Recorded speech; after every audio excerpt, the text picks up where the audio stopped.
Today's the day we launched the first official YouTube video on my channel, all right? The channel is dedicated to anyone in sales, particularly in real estate over here. I want to add some value and I want to see if I can help you through tough times. Maybe I went through them and other people went through them, and I want you to succeed. Today, we're going to talk about the issues, okay? So you are someone that's come from, let's say, the UK. You've got 10 to 20,000 pounds in the bank. You've got off of the plane and the clock is ticking, okay? Everything here from the minute you get off the plane costs money, okay? You've got deposits left, right, and centre, DIWA, you've got your car, your apartment, you got whatever you're doing, it costs money, and you're under the cosh, you're under pressure, okay? When you join the firm, the chances are you're going to have 1 to 14 days worth of training, depending on what company you're going to go for, okay? That isn't enough time for you to be able to understand how this job works. This job is about time. The good people in this industry give it time. They've taken their time to understand the market. They've taken their time to understand exactly how the city works and how the real estate market works here. What I want to do today is cover a couple of the issues that I think you might be facing and see if we can add some solutions. First of all, budgeting. Budgeting is a key part of you coming out here, okay? Coming out here into a real estate role, or if you're in any commission-only role, is like running your own business, okay? So what I did when I was a broker is I ran a P&L. I knew what my break-even was. I knew what my expenses were. I knew what my costs were to generate me revenue. I knew the return of those costs as well, okay? So I knew if I spent X amount on Facebook marketing, I needed to get Y back in order for it to be cost-effective. So we have to start running this as a business. You are now a business. If you're going down to the party places, the West Beaches, or whatever it is, every single weekend, you're going to spend all your money, you're not going to survive here. And people come here, they think it's fine, they do a deal, and they end up down there. It's not, you're not going to survive. Okay, so first tip, in order to conquer the issue, budgeting, okay? You want to write out what your expenses are, okay? Then what you need to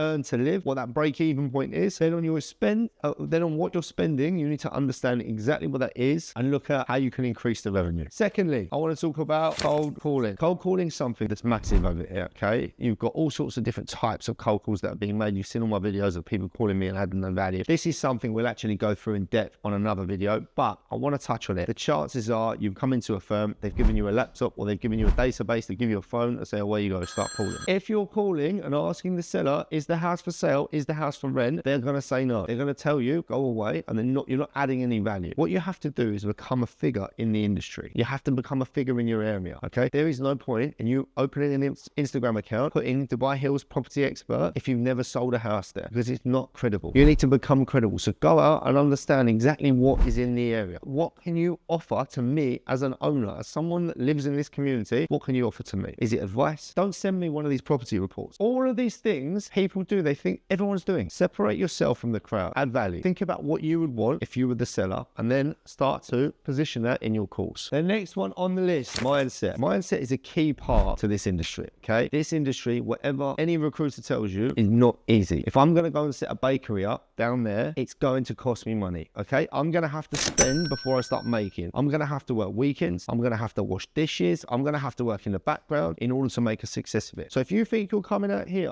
thinking it's going to be easy, the first few weeks you'll pick up listings, you'll make some money and sell houses, it's like the films on Netflix. Not going to happen. Mindset is everything. Your routine, your morning routine, your bedtime, what you're doing throughout the day, how many calls you're making, and becoming accountable. Number 4, accountability. Holding yourself accountable. When I started in this industry, I talk about this all the time, I started in an office that had no managers, that had no directors. It was me, there was a receptionist, and I was doing my own thing. I was highly accountable for myself because I knew if I didn't make my calls that day, no one would know, but I would know, okay? So if you're going home every day, you can't cheat yourself. If you're not putting the calls in, if you're not going out doing the viewings, if you're not going out late at night and understanding what lights are on, okay, that's been off for 3 days in a row, that means that might be, there might be a way, it might be for sale, whatever. You've got to understand these things. Where the local pub is, where the local pool is, where the local park is. You need to understand everything about the community. You have to be accountable for yourself. You have to set your goals, you have to be disciplined, and you have to be accountable. So we've got mindset, we've got accountability, yeah? And knowledge is a massive one. Well, let's touch on mindset and accountability. Accountability is also there to keep you going. I'm telling you, this is not an easy job. People come in from whatever country they're from, they do a week and think, fucking hell, this is hard work. Yes, this is hard work because it's the fastest growing industry in the city. Everyone wants to be in our industry right now. So if you're coming into this industry to be a top performing real estate broker, make sure your mindset is in the right place and you are going to do what you say you're going to do. It's going to take you a year. Whatever the recruiters tell you, whatever anyone else tells you, you're in for one tough year. If you can survive that year, keep your head above water, you'll be fine, okay? Knowledge. Just by learning the floor plans isn't enough, okay? If you're in a villa community, trying to think of who the target market is. Is there room for investment? If you're in sales, what are the questions that the investors are going to ask? If you are dealing with a predominantly end user market, what value does it add to live in this community? What are the schools?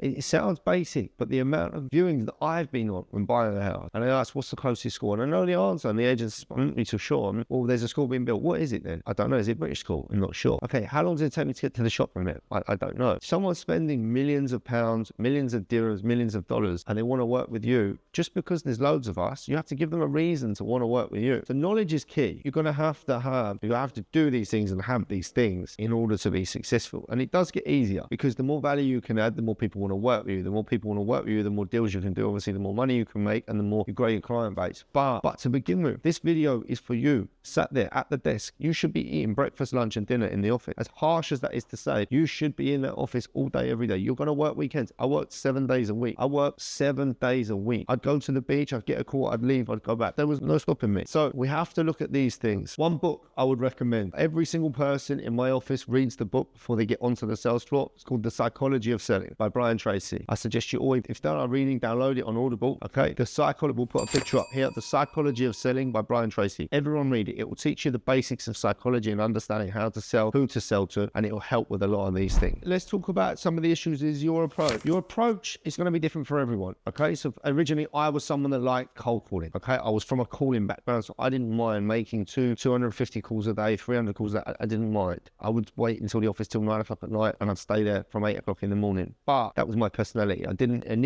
really go out and network a lot. I think what you've got to look at is what your background is, what you're strong in as well. Okay. If you're naturally attracting people when you're out and about, if you like to be the center of attention, get out in the clubhouses, get out in the coffee shop, get out in the areas that these people are going to be in. And it's not to find the people. When you're building your approach, if you're a networker, you're going into the place to make friends with the staff in the coffee shop. When you walk in and you ask, I'll have the usual, please, mate, how are you? John, you okay? Yeah, nice to see you. And John will tell you he's in here every single day. He wears this watch, he does this, he must live here. Okay, fine. You can get the intro. But if you're going in, prodding and poking and talking to everyone, that's not what it is. It's not classy. So the classy way to do it is pick your area, okay? Pick the location and start to home in on the people that are there every day and start to work the network, okay? If you're going into more of an investment off plan route, it's the same thing. Start to pick the people to build the referrals and the introductions, okay? These people are there. They want to do it. Rentals is more firepower. Get involved. What I would say with rentals is all about floor plans, layout, understanding how much availability is on the market, okay? And how much you can capture the market share. Working in a team is so important. It's very easy when you come over to think, well, whatever, if I'm getting 5% commission on a rental, okay, I want that full 5%. I'm a big believer in working in a team, building your broker network, okay? Building your network within your company or outside of your company, leaning on those people. When I was a broker, I had 6-7 people. I didn't even need to do the A to A form, the agent to agent form. I know I've got this. Have you got it? No, I haven't, but I've got to buy for it. That's how we did business.